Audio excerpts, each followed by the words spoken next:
সাগরে চীনের people's liberation army নেভির একটি টাইপ 052D ডেস্ট্রয়ারের সঙ্গে সংঘর্ষ হয়েছে দেশটির কোস্ট গার্ডের একটি জাহাজের। এ ঘটনা ঘটেছে দক্ষিণ চীন সাগরের স্কারবোরো শোলে। ফিলিপাইন কোস্টগার্ডের একটি টহল নৌকাকে ধরার চেষ্টাকালে এ ঘটনা ঘটে।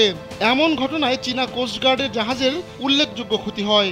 ঘটনার ভিডিও অনুযায়ী ফিলিপাইনের কোস্টগার্ডের অপারেটর রেডিওর মাধ্যমে সহায়তার প্রস্তাব দেন।